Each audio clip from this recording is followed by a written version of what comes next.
Hello, welcome or welcome back to my channel. My name is Laurie if you are new here, and it's time for our quarterly bookish wrap up. This is where I wrap up all the books I read in the last 3 months. I think it's so much more fun to do it quarterly. I know it's now that time where everyone's doing the mid-year book tag, but I've been really enjoying doing the quarterly book wrap up because then I can kind of really talk about all the books I've read in more detail and really give emphasis to the books I've really loved and what I'm looking forward to and all that good jazz. So, I'm going to be talking about the top 5 books I read in the last 3 months that are worth mentioning, that I think are worth adding to your TBR, that just stand out so much. Also, the worst books I read in the last 3 months, and to be honest, unfortunately, there were quite a fair few, which is disappointing, but it happens. And then I'm going to talk about the books I'm looking forward to, the books I've pre-ordered, the book series I want to try and prioritize and finish in the next 3 months, and also the books on my TBR that I want to prioritize and read in the next 3 months.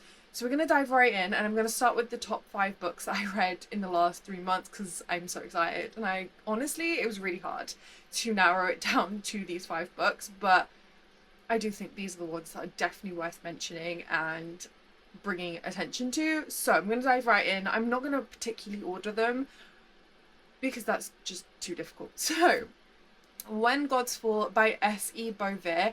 I read this during reading indie books for a week, and I discovered quite a few new indie authors that I definitely think are worth looking out for. This is definitely one that you should keep your eye on, that you should pick up. I think the way she wrote these characters and the way that she wrote this world was absolutely breathtaking.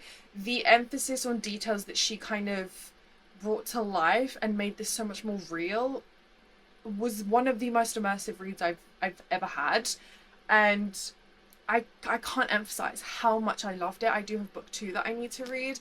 You're following 2 sisters and their whole life has been turned upside down and they have to leave the village that they grew up in. As they're leaving, they realize that a lot of secrets have been held from them, and one of them has been blessed by the gods, but they don't know how, because typically when you're blessed by the gods, it's because you've prayed to that god to bless you, and she never has. So there's a lot of things about their background and their parents that they don't know about it, and they're on the hunt to unlock those secrets when they get separated.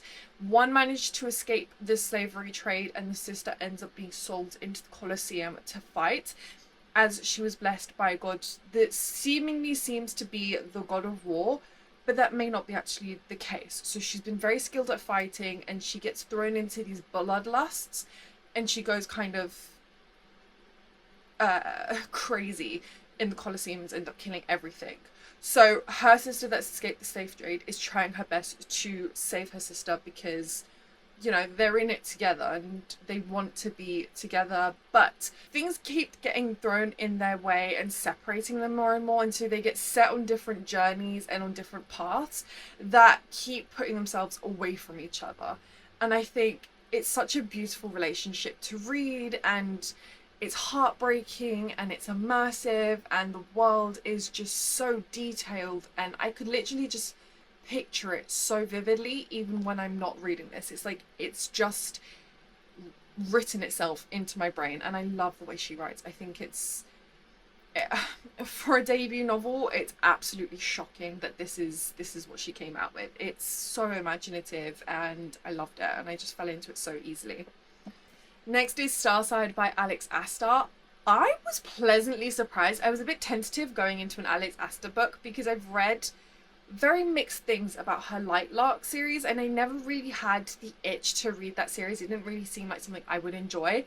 But then she was hinting at Starside and everyone was raving at the early reviews, and I was like, this actually sounds like something unique, fun, and that I would absolutely devour. And I will say, if you want a true enemies to lovers book, this is definitely that, because there is a lot going on. There's a big journey, but it's just like everything is written in equal.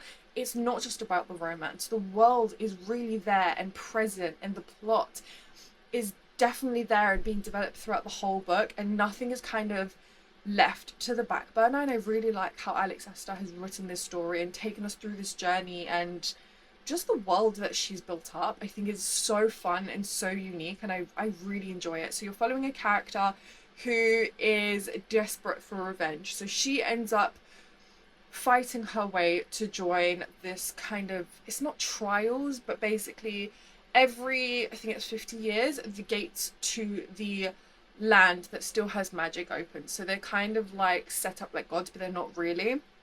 And so when the gates open, all these humans in their land that has no magic and they're kind of suffering because of it have the opportunity to take part and at the end of it win a cup of magic.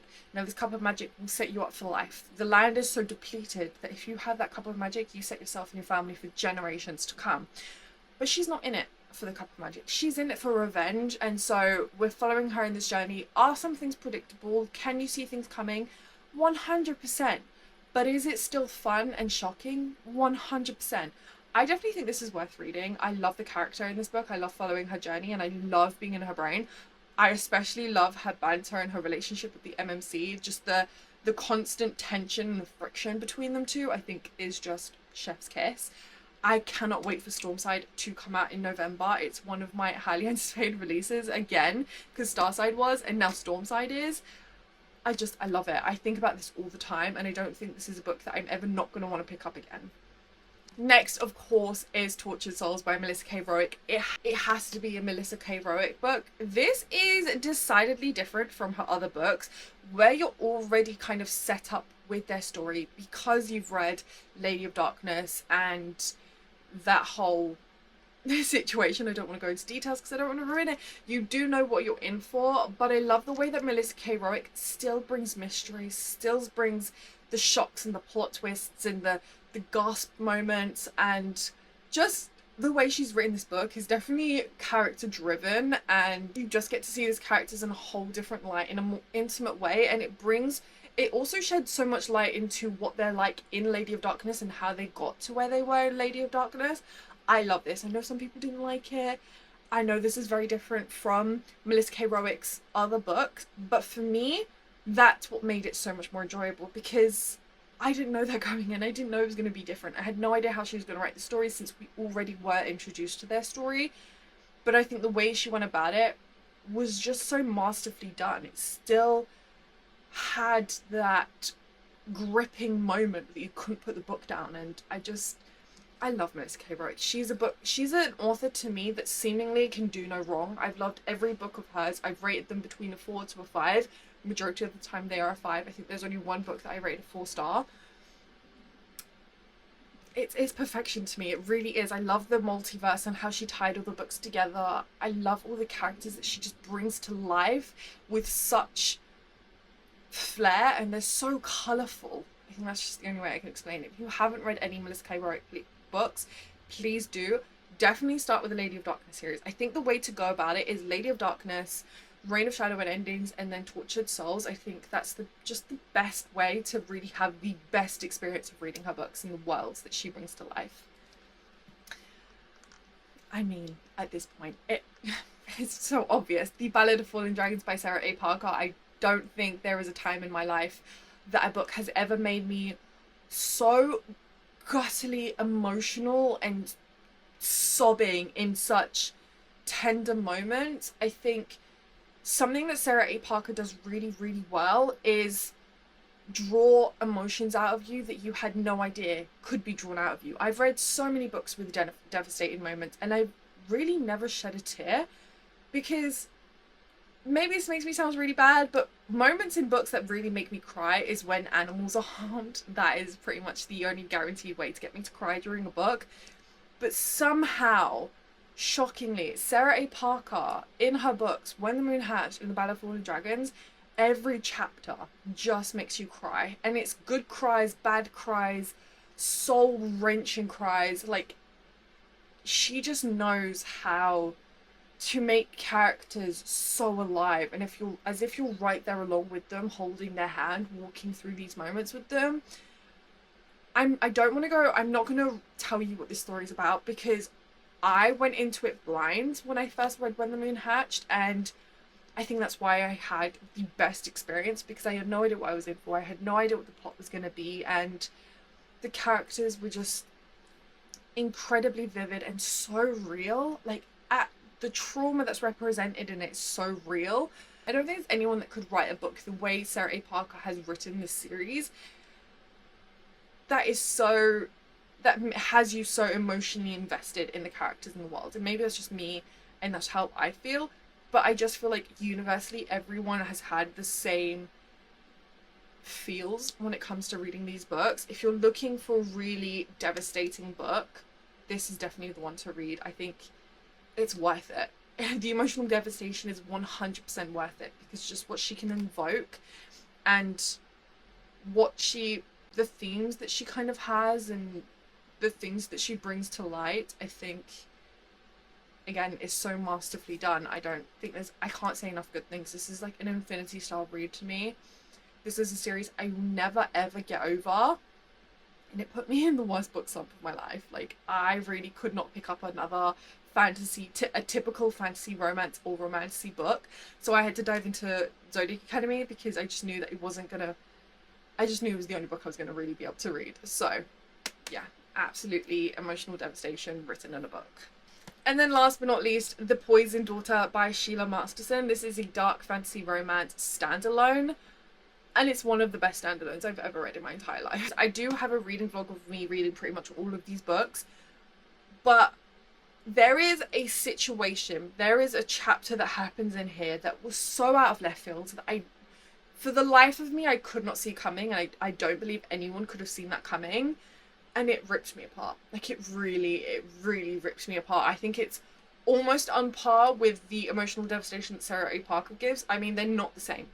I'm not comparing the two, but it's just the devastation of that moment was so real and so incredibly shocking. I loved everything about this book. The world was really fun and unique, and the family situation I also think was really funny, was also really unique, because I don't think there's many fantasy romances that I can think of that have the family dynamic that that is the plot of this book, that is the reason this book happens, and just the magic in here is also really fun and interesting, and it's also very unique. I think this is just a unique read. So if you're looking for a standalone, do check trigger warnings, because there are some definite devastating parts in this book. But yeah, this is a book I'm going to read over. I want to reread it and annotate the absolute... I've already highlighted some bits because I couldn't help myself. I had to memorialize them. But I definitely want to annotate the absolute shit out of this, because this book was just 6 stars, shocking, devastating. I will never ever forget. Okay, those are my top 5 best books of the year. Now we're going to talk about worst books. Now, I want to say take this information with a grain of salt. Just because they didn't work for me doesn't mean they won't work for you. This is definite preference and just some things that didn't sit right with me. So I only have 3 books, which is good. And the first one I'm going to mention is Fairy Tale by Veronica Lancet. Now, this one is very shocking and very disappointing, because the first 75% of this I loved. I was like, this is so interesting. This is a very unique situation that's happening here. I'm on the back foot. I don't really know what's going to happen. I don't know what direction we're going in. I'm really loving the mystery that's happening within this book. And then that last, 35% happened. And I was just like... 25% happened. I was just like, what am I reading? Like, where did this come from? This is so out of left field, but not in a good way. This doesn't make sense. And I didn't like it. I didn't like how the plot came about. I didn't like how this whole another element came to fruition. And for me, it felt like it didn't work. It wasn't to my taste. And so I ended up rating this a 2.5, which was so disappointing, because I really thought this was going to be like a 5-star read, but unfortunately the ending just didn't work for me. But again, like I said, take this with a grain of salt. Just because it didn't work for me may mean it might be the best book you've ever read. I just couldn't really fit that ending with what I was imagining and where the story was kind of going for me. Another super disappointing read is Elisa Cover's Dragon Cursed. I was really excited to go into this because I was looking for another dragon fantasy romance book that I was gonna love. I didn't like the plot. I didn't like the characters. I didn't find myself to be connected to anything within this world. Certain decisions that were made didn't make sense to me. things that were happening seemed to be happening for no reason. Like, there was no reason that certain situations should have happened because of common sense. For me, I think there were certain decisions that were made that could have been, that were very easily solved before they would even happen if the characters realized what I realized. Like, it just, I can't explain it because I can't go into details, but the things that happened didn't make sense. They didn't fit, they didn't suit, they just didn't make sense. And that's pretty much the reason why I didn't like this. I think the dragon setup was very interesting, and how the world viewed dragons were very interesting and very unique, but yeah, I just couldn't get along with the character decisions. I couldn't get along with the thought process between the FMC. Like, for the FMC and her struggles, it was just like, ugh, this doesn't make sense to me. So yeah, I did finish this because I just was like, I just need to see if it gets better, and if it's just because everything's changed for this character. But it didn't get better. So I did just, I'm DNFing the series. I'm not going to be picking up any other books. It was very disappointing because I liked Arcana Academy. It wasn't mind-blowing, but it was good. I enjoyed myself while reading it. And this is also a YA, and I think that may have played a factor into it. Now, last but not least is The Wicked Sea by Stephanie Gray. I kind of saw this coming. I did read Bitten, which is her YA debut, and I really strongly did not like that book. I was hate reading it at one point because I was just like, there's no way. Like, I couldn't put my finger on exactly what I hated about it, but I really didn't like it. Now, this was slightly better. This is her new adult debut. But I just, again, didn't feel any connection to anything that was happening. I was just reading it for the fun of reading it, but nothing really had an impact on me. I didn't really care what was happening. Things that should have been shocking just weren't, because, like I said, I wasn't connected to the characters. I wasn't connected to the story at all. I could not tell you what happens in this book. I really couldn't. I've completely forgotten exactly what happens in this book. It's just wiped it. It's like it went in through one ear and just disappeared out of the other the moment I put this book down. It just was unrememberable. It was nothing special for me. It was fine. Okay, now let's talk about the books on my TBR that I want to prioritize and get into. I have 6 books that I think are the most important and that I think are the most likely for me to read within the next 3 months. The first being And a Reappearance is An Ember in the Ashes by Sabaa Tahir. Do you know what? This is going to turn up on everyone because I have to read this book this year. I absolutely have to. I need to read this quartet. It's been out for a decade. I did set myself a bit of a deadline to read this within the next month with Empire of the Vampire. And I have started Empire of the Vampire. I'm doing my reread and I'm annotating. And then I think I'm going to read this at the same time. I am reading like another book at the same time. I don't know. I just feel like when I get into this, I'm going to really fly through it and I'm going to really love it. I just need to pick up the first book to really get into it. But this is just one of those books that I think is essential for a fantasy reader. Like, this has been out for a decade. This is such a staple for so many people and such a love for so many people, and I feel like I'm massively missing out. And she has the prequel series that is coming out. The first book is out, the second book is coming out very soon, and I do want to read those, but I have to know the world and I have to know these characters and backstory and all that stuff before diving into that prequel series. So yeah, I need to read this and I'm going to read it. I have to. I'm forcing myself. Inamorata by Ava Reid. This is a gothic fantasy. I do love Ava Reid's books. I think there's only one book that I've read by her that I didn't love, and I don't know why it was. I just couldn't get into it, and it was a struggle to just read and turn the page. But I think that this is going to be something I really, really enjoy. This is on my July TBR, so there is a high chance that I will read this because I'm flying through books at the moment. So I do think I'm going to pick this up after the book I'm currently reading. But yeah, I do think this has such a, I don't know why it is, I have such a strong feeling that this book is going to really connect with me, and I'm really excited. I know that some people have very mixed feelings about this book, and they find it very gruesome. I think actually, yeah, it says a gorgeously gruesome gothic romance, but a lot of people said don't think of this as a romance, think of this as a gothic fantasy with romance subplot or like just a romance element, but don't think of only the romance. So I'm going into it like that, and I think it's gonna be so much better. But I'm really, really excited about this one. Beneath by Ariel Sullivan. This is a dystopian romance. Dystopian is so back. I am going to be doing a reading vlog with me only reading dystopians. I have 3 dystopians books. So Daggermouth is also on this. I have these 2 dystopians and I have a 3rd one that I really want to read. And I do think I'm definitely going to read this in the next 3 months because I'm having the best time with dystopians and I really want to read more. So I have 3 that I'll be doing a reading vlog of me reading, and I'm so excited. And this one is so highly raved about. Everyone loves this. So now that it's been really re-released and traditionally published, I immediately grabbed a copy. So I'm really, really excited to read these 2 books. I think I'm gonna have the best time and I'm just so excited. Bloodbound by Elise Hunter. This is the biggest romancy new release the last few months, and unfortunately I couldn't get into it because of a book slump, but I'm out of my book slump, so now I'm really, really excited. You're following 2 characters. I think I'm gonna have the best time with it. It sounds really interesting. It sounds like there's a lot of drama, a lot of adventure happening, and I think this is gonna be so good. Last but not least, A Dark Forgetting by Kristen Cesarelli. This is her new adult standalone book. I loved Kristen Cesarelli's Rebel Witch book, and I think this one's going to be even better, and I have strong 5-star feelings from this, and I love standalones and I want to read more standalones, so this one's really exciting. Okay, unfortunately my camera died, so I'm hoping nothing was missed, but I'm going to dive into the books I've pre-ordered that I'm so excited about and I'm highly anticipating.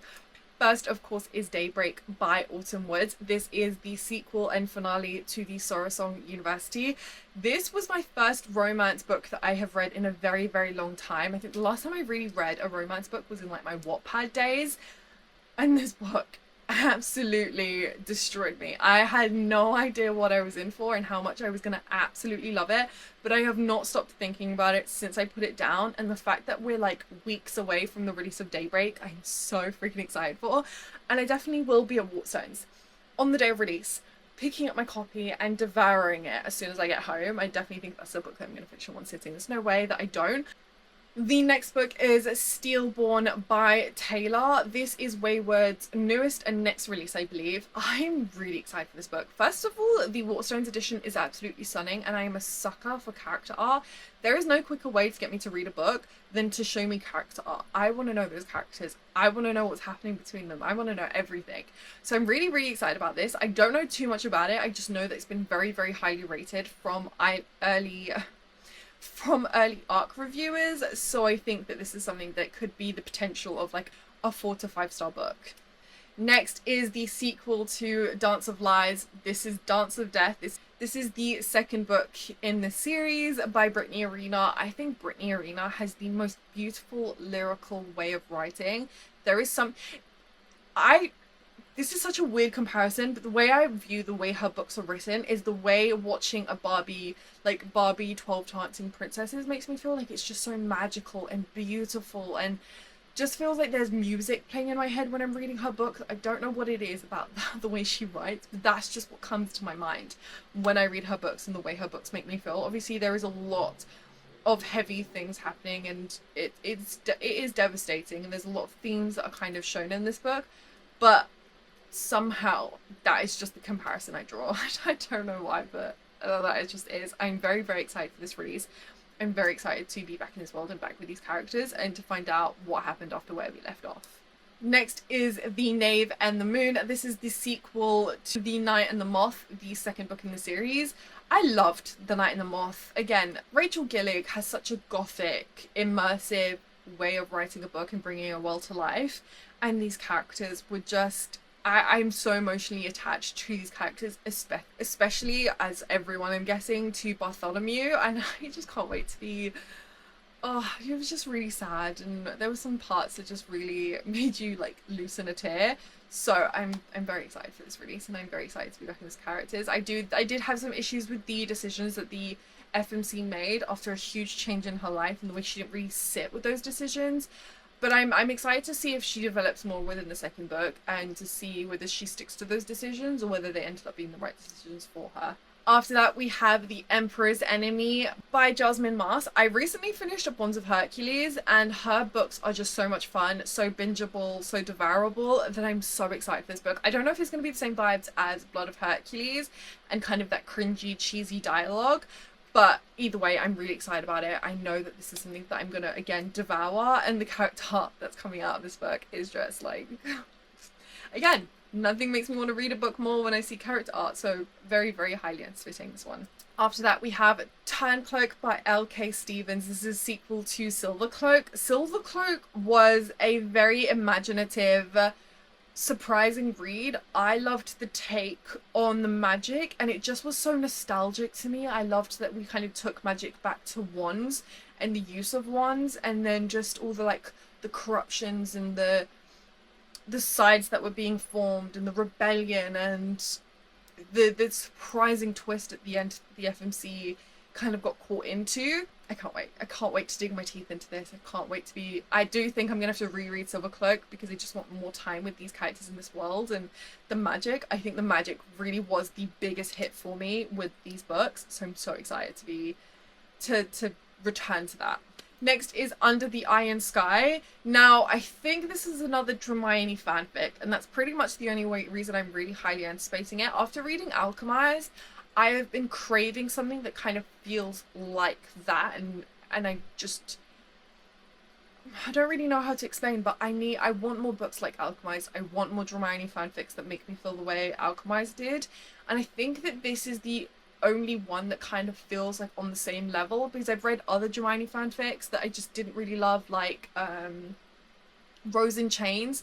I really didn't like Rose in Chains, and I also never read the other one. Is it The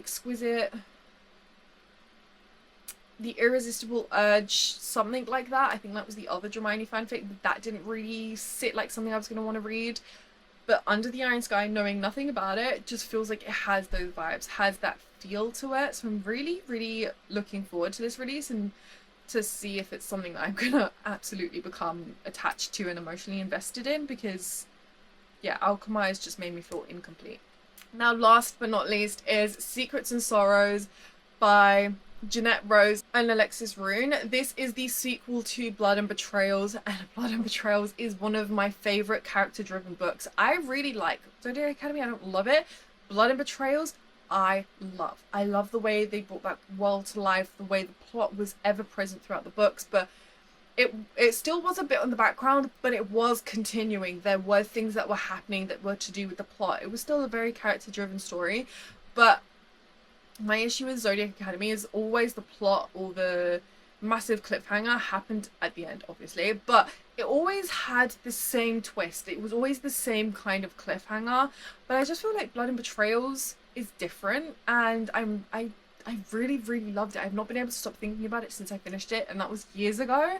This is one of the releases that I'm it's on my top 5. Like, this one I'm so excited for, and I was a little disappointed when the release was pushed back, but I think it's going to be so worth it, and I know that the devastation to wait for book 3 is going to be worse, but I don't care. I just want to read this book so bad. Okay, those are the top releases that I'm very excited for. Now I'm going to talk lastly about the book series that I have on my TBR that I really want to prioritize and finish in the next 3 months. I have 5. Which I think is quite decent. I mean, I do definitely have more book series that I'm in the middle of that I need to read, but these are definitely the 5 that I totally need to prioritize, that I know I'm absolutely gonna have the best time with, and I think these are the most realistic releases, sequels that I'm gonna read. First, we have Rights of Sterling by Devney Perry. I thought I was gonna read this as soon as it was released, but I think knowing there's gonna be another wait for the next book just made me hold back a bit, but I've just been finding myself thinking about this so much, and Shield of Sparrows and the way those books made me feel, that I decided to bump it up the TBR and to get over myself and just read this book. So I do need to reread Shield of Sparrows because I want as long as I possibly can with these characters in this world, and then I'm going to dive into Rights of Sterling.